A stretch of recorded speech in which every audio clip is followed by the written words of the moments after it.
Good morning, guys. Welcome back to BlockHash, Exploring the Blockchain. Happy Thursday. Today, it's episode 305, and I have the managing partner at Oak Security, Stefan Beyer, on today to talk about security in the blockchain space, securing blockchains, blockchain protocols, and what they kind of do to help make them more secure. So we're going to have a great conversation around security today. Stefan, welcome to the podcast. Happy to have you here, man. Yeah, thanks for having me. Absolute pleasure. So before we get started and we get rolling talking about Oak Security, let's start off talking a bit about you. I'm sure the audience is going to be very curious to who you are and some of the work you've done prior in the past. So tell us a bit about yourself.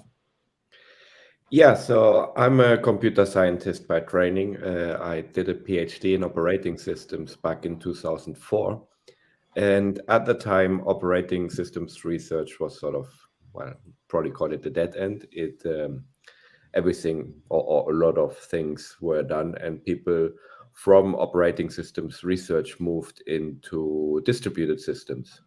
So that was obviously before Bitcoin even existed, and distributed systems were a similar thing, but slightly different, obviously.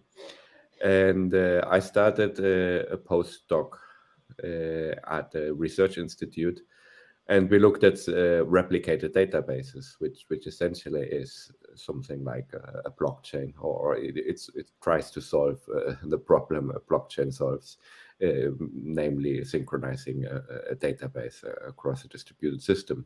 So a lot of things we looked at before Bitcoin even existed are still relevant today. And then obviously at some point blockchain came along, but by that time I was already interested in cybersecurity and had started a post at a company in industry, moved from academia to industry to work as the head of research in a cybersecurity company. And there I realized that, apart from my interest in blockchain distributed systems, that there was quite a big security requirement in the blockchain space. So I founded a company, did some freelance work as well, which eventually led to the current incarnation of the company, which is Oak Security. Awesome. What was it, the security aspect of blockchain and what it brings to the table that made you excited, or the possibilities to implement more of what you do into the blockchain space? Was there like a single moment per se where you saw blockchain for the first time in distributed systems and were like, yes, this is an industry I want to be in? Yeah, I mean, in a way, it was sort of opportunistic in that I thought, know a lot about distributed systems, and I know a lot about cybersecurity. Let's combine the two.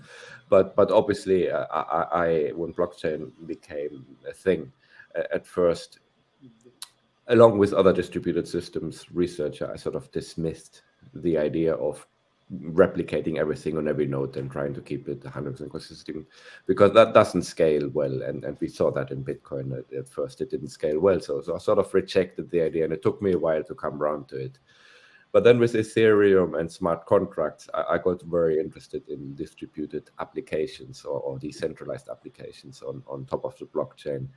And I realized relatively early on that there was a big security issue with these applications, and a lot of smart contracts were running into problems early on. And that's where I got interested in combining cybersecurity with my knowledge of distributed systems, and started auditing smart contracts, first for fun, then as a business, and eventually as my own business. Yeah, let's talk about it as a business aspect. You guys started Oak Security. Is it just you, or do you have other partners as well that are involved to help you out? Yeah, so Oak Security has two founding partners, myself and my business partner, Philip. We had met before in different crypto projects where we worked together on sort of freelance positions, and finally decided to run a company together. We are based in Germany. There's two of us that own the company, but we now have 40 security auditors working all around the world. We have a decentralized setup, geographically speaking, in that everyone is in a different place. Why Germany? Are you from Germany? Yeah, I'm from Germany Okay. originally. I now live in Spain and have lived in Spain for the last 20 years. But my business partner still lives in Germany, and it seemed like a good place to register business. Absolutely. What's the environment been like around blockchain in Germany, having a blockchain-based company, security-based company for blockchain? Has it been problematic in any kind of way? Has it been very opportunistic? Um, Being in Europe, we are sort of part of this European Union push for blockchain adoption. And compared to other jurisdictions, the European Union, I think, has been fairly accommodating. Regulatory efforts have been fairly light, and always, there are sandboxes in different European countries, and it's been relatively easy. Um, to be honest, we are a fairly traditional company in that the sense we provide a service. So we're not doing anything strange that the authorities don't understand. So that makes it easier for us. We don't we haven't deployed our own blockchain, or we're not doing any staking and things like this that you have to explain to the authorities. The biggest issues at first were, when you suddenly paid in crypto by someone, but that's a counting problem, and it's solvable. So we're not like the traditional or the typical blockchain business that invents something completely new that is difficult for people to understand. So from that standpoint, we could have operated in Germany or any other country. Yeah, you're kind of in a favorable part of this industry. Like they want audits, they want security, they want these things happening on blockchain. So I imagine that's actually quite high in demand, especially given what's happened in 2022. We'll touch on that a little bit later. I want to get an idea of what it's like, kind of a day in the life with Oak Security. Like, what kind of things do you work on? What's a primary focus for you guys? Give me a little bit of a insider look. Yeah, I mean, Oak Security, as Oak Security, the brand Oak Security focuses Mhm. on what you would probably call third generation blockchains. Everything that came after Ethereum, things like Solana, Cosmos. We're very big in the Cosmos ecosystem, Polkadot, these sort of newer, more agile blockchains. We also have a brand it's called Solidified, which used to be an American company, which we acquired, that focuses on Ethereum smart contracts. And that's a bit more classic in the sense that as classic as you can be in this relatively new field. In that we audit smart contracts as Solidified since 2017, and it's quite an established process. Now, obviously, when we operate under the Oak Security brand, we are looking at much more experimental systems, and the process has to be adapted much more frequently to the reality. So we do see a lot of new ideas and a lot of new projects. For example, people building strange or unseen things on top of Cosmos SDK as a Cosmos blockchain and things like this. So our main operations are auditing of either layer ones implemented in something like Cosmos SDK or Substrate, or smart contracts built on top of that, or even user level applications such as wallets, but obviously always within a crypto and a blockchain context. Yeah, of these third gen blockchains, is there one that maybe you spend the most time working with, or ecosystem that you spend the most time working in, whether it be like Polkadot, Cosmos, Cardano, Algorand? I mean, there's billions of them out there now. What's frequently something that comes up for you guys that you work in? Yeah, we are most busy in the Cosmos ecosystem, and I think that's just based on a series of coincidences. We worked with relatively strong teams fairly early on, and as they grew, we grew with them and did good work and got recommended. So we're quite well known in the Cosmos ecosystem, and that's probably where the majority of our work comes from, particularly in Cosm Wasm smart contracts, which are implemented usually in Rust and run on top of Cosmos chains. We audited Cosm Wasm itself, and we audited a number of important early projects in that space. So we are quite well known in Cosmos. We do quite a bit of work in the Polkadot ecosystem as well, but there we don't have the same profile as in Cosmos yet. Got it. Yeah, the Cosmos ecosystem is very interesting. I spent quite a bit more time in it in the past year, and love the community aspect and the development. And I feel like it's one of those ecosystems that's very underrated still, and that'll be growing tremendously over the next couple of years. Polkadot's cool too. You don't hear a lot being done on Polkadot these days as well. What system or what ecosystem, what protocol do you maybe find that maybe has the most security or that might stand out security wise from some of the others based on your own experience working in them? Like, is there one protocol or ecosystem that you think is maybe a little bit ahead of everybody else at the moment? Yeah, I mean, it's difficult to compare.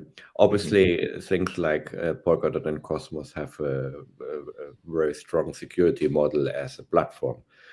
But given that they have things like the Cosmos SDK and Substrate, people can implement the wrong type of blockchain fairly easily. In terms of proven record, it's difficult because there have been a lot of hacks in all ecosystems, but from a sort of protocol level, that they are fairly safe, fairly secure. Ethereum sort of stands out because of the long history, but then again, Ethereum has this Solidity language on top, which in the past have led to a lot of accidental shoot yourself in the foot type scenarios in smart contracts. And there have also been a lot of hacks due to the logic of DeFi applications and things changing quickly, things like flash loans that nobody really thought about before they occurred. So it's difficult to declare an ecosystem secure. Right. But obviously, when you talk about third generation blockchains, they're newer and they're fairly experimental in some sense. And things like Solana have had a lot of protocol level issues where the whole blockchain halted, and that's not good. The advantage of things like that have been around a bit longer, like Ethereum, is that there are implementations in different languages, and if there is a bug, not everything stops. Whereas something new like Solana, where there's a single implementation of something fairly new, that there's a larger likelihood something going well at the protocol level. But then again, an ecosystem is only secure as the things they build on top of it. And most of the exploits we see in DeFi protocols or other blockchain applications are the result of errors in the logic or key exposure and things like this. People just making mistakes, and that that's independent of the ecosystem. What would you say makes up like an actual third gen blockchain? Is it just everything from Ethereum forward after Ethereum, or is it more specific than that? Because I've seen so many different protocols and projects come out. One will say that they're third gen because they're quantum resistant. Another will say that they're third gen because they're better at interoperability and scalability. Another will say they're third generation because they have this new token standard that they've implemented, or they can use NFTs in some creative way. So kind of curious from your perspective as well as a security expert, and I'm really working with third gen blockchains. What do you think compromises that category? What makes a third gen blockchain? Yeah, I mean, it's obviously a matter of definition. My definition is always, first generation Bitcoin and Bitcoin clones, single application scenario, we focus on cryptocurrencies. Now, obviously, people have tried to improvise around that and build other things on top of Bitcoin, but the main idea was to have a decentralized currency. And then the second generation was taking this concept general purpose, right? So the observation was you have transactions, and if they change numbers on accounts as an abstractions, it's not really like that at the low level, but numbers change. If we generalize this and think of these as variables and the transactions as operations, we can make this Turing complete or general purpose and implement anything, decentralized applications, and have programmable blockchains. Basically, the idea of Ethereum's smart contracts. So that's the second generation. And then the third generation is the observation that decentralized applications actually don't work that well for a number of reasons, mainly interoperability and scalability. You can't just do that many things within a transaction or on a blockchain. And so the third generation of blockchains for me looks at ways to solve this, what Vitalik called the blockchain trilemma, right? This triangle between security, scalability, and what was it? Interoperability. Yeah, and the trilemma, that's actually a different thing, but it all goes back to trade-offs, right? The engineering trade-offs, and that it's decentralization was the third axis on the triangle. So if you want to make a blockchain operate faster or scale better, you either need to relax security or implement it in a more centralized way. And essentially that is solved in a lot of third generation blockchains with some form of delegated proof of stake, right? So there's a little bit of less decentralization in the sense that you now have a smaller set of validators, but you operate faster without compromising security. That for me is a third generation. Whether or not you implement NFTs in a creative way and things like that, that's application specific details. So that doesn't make a difference for me. Got it. No, it's good to have like an understanding, I think, of what is a third generation blockchain, because I think the term has been thrown around quite a lot over the last 4 or 5 years. And there's so many different blockchains out there now, and they all specialize in different things and have unique capabilities. So it's good, I think, to have clarity on some of these labels that we put on them. And it helps with security too, and for user understanding when you're building on these chains. Here's a two-winded question for you. First of all, why do you think that security is in particular going to be important in 2023? Given everything that's happened in 2022, from Celsius to Voyager to BlockFi to FTX to God knows what at this point. And then at the same time, I just forgot the other question. Damn, that's the worst. Let's start with the first one. Why do you think security will be important in 2023 for blockchain? Well, I mean, security has always been important for blockchain, and admittedly, the whole community has not done too well in security, especially the last couple of years. Really, the DeFi summer was also a bit tricky, and then now we've had some very big bridges fail and FTX fail and things like this. Not necessarily only due to security, right? But obviously, going forward, there's a lot of regulatory pressure on people have lost money, and the same people that were shouting for sort of liberal ecosystems now want more regulation because they've been affected, which is understandable in a way. But regulators are looking carefully at what's going on, and some of these things like FTX have been very high profile and very well reported outside our sort of ecosystem or small crypto scene.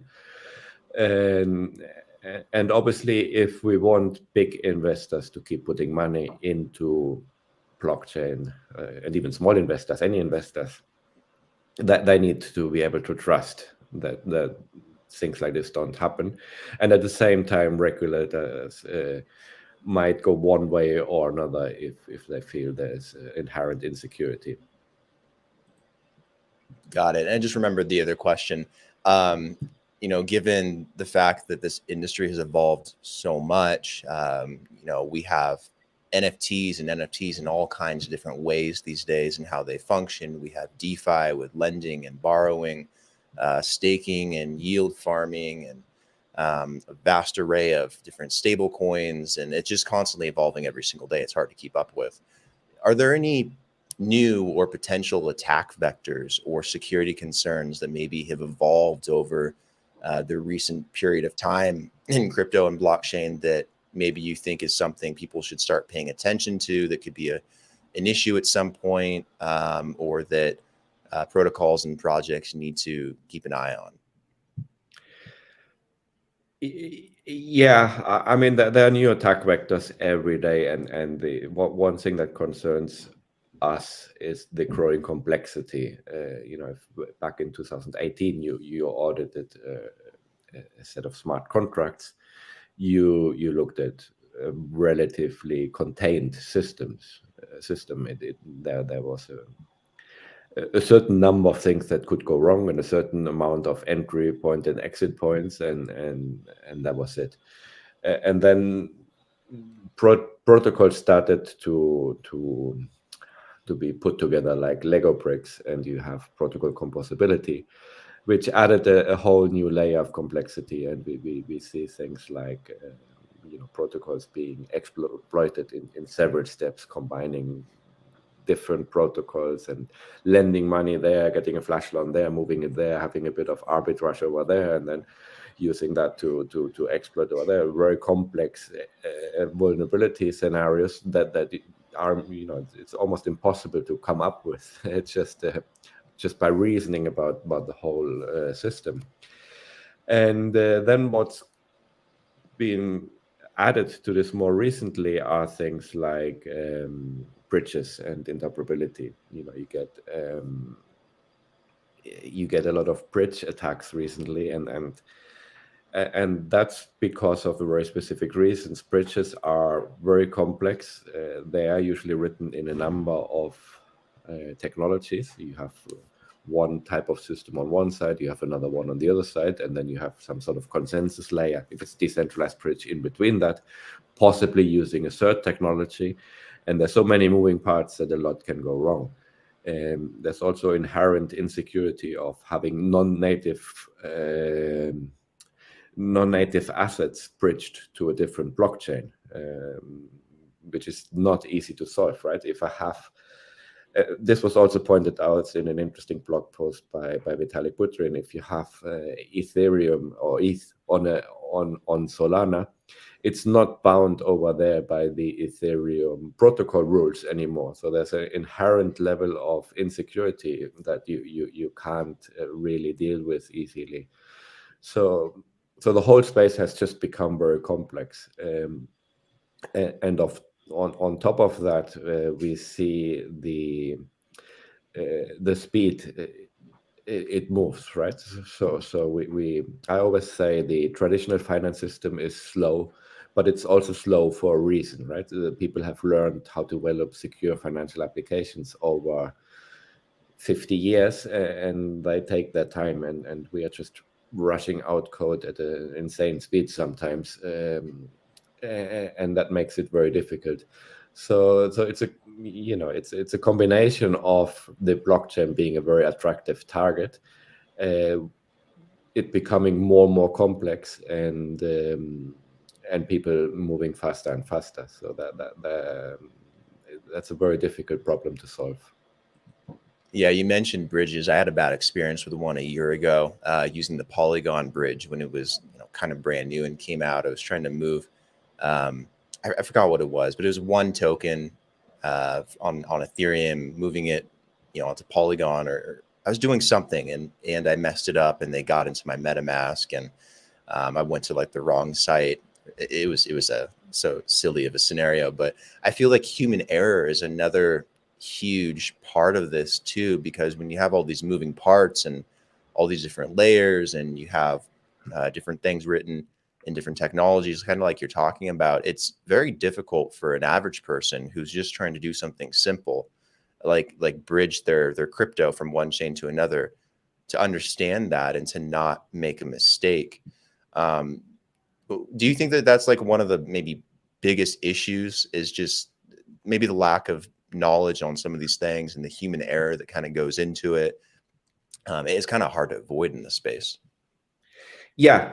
I mean, this is sort of the Spider-Man problem, right? So with great power comes great responsibility, right? Mm-hmm. I mean, if you're in the traditional finance system and you mess up, your bank has your back, right? So we are talking about removing third parties, and that's a good thing in many cases. But it also means we have to take responsibility for certain things, like not losing our keys, right?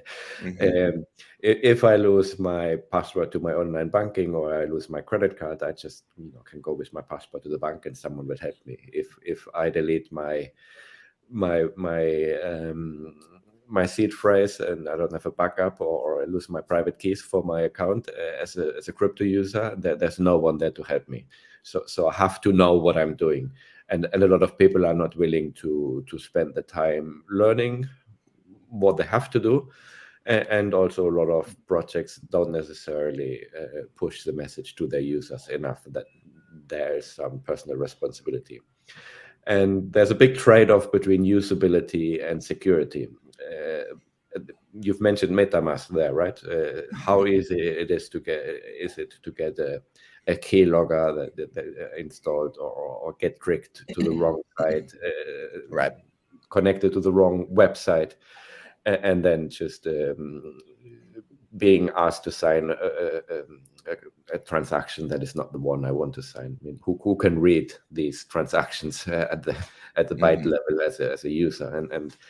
And that's a big trade-off. It's inconvenient to have a hardware wallet and do everything as you're told to do, have a handwritten backup in some safe, fireproof of your seed phrase. It's not convenient, and it makes it difficult to use. Yeah, the user interface in this space needs to improve too. Like, for example, if I want to connect my Google Gmail account to something, maybe for workflow, maybe to send out automated emails or do email marketing as an example, it'll tell me very specifically what it's connecting to, why it's connecting to it, what it gets access to, what it's going to use that access for. And I can see that very clearly in like 5 little sentences, and then I can click to confirm if I want to or deny it.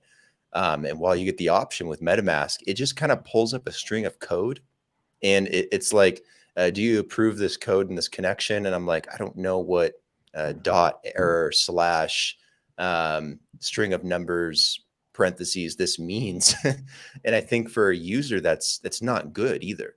Because when you think you're doing the right thing and connecting to the right website, it's very easy to connect to the wrong one, very easy to punch in the wrong numbers or have it redirect you. And I saw that happen to a lot of people in the past year. And I think it's something people got to be very mindful of, or, disastrous things could happen when you control your own keys. Yeah, it's very easy. I mean, I've been redirected to the wrong website, and sometimes they're indistinguishable. You have to be extremely careful, and it doesn't help that if you type the name of your favorite DeFi protocol into Google, and the first hit is usually some sort of imitation site that is placed as an advertisement really high. The whole user experience is not very conducive to security right now. But at the same time, users have to realize that there is a personal responsibility involved in this. So education is also important in that sense. Absolutely. It's why we do the podcast, to help educate people and put that information out there and rehash it so that hopefully they don't end up making those mistakes again in the future. Before we wrap up, I know you guys are also very closely tied to Solidified, who we've had on the podcast in the past as well. What are some of the synergies and processes that work between Oak Security and Solidified? Yeah, I mean, Solidified was founded as one of the earliest smart contract auditing firms back in 2017. And I worked with Solidified since 2018, auditing for them. Then I became the lead auditor there. And then I founded Oak Security with my business partner. And when we did that, we built our process modeling what Solidified did, because we felt that was a very good process, and it was slightly different to what other companies did, and it was very helpful for providing the best, or what we believe to be the best security possible in this space. Then for one reason or another, Solidified got acquired by us, mainly due to personal reasons of the original team wanting a lower profile or stepping down. But the original founder of Solidified, who has also been on your podcast, he still works with us as an advisor now. And we maintain his original vision and his original idea in both brands, which now work as one company. So Solidified looks as it did before on the Ethereum ecosystem. There, the process is very stable in the sense that, you know, Ethereum has been around for a long time, and we've improved the process over time, but it's not as experimental as some of these things we get at Oak Security.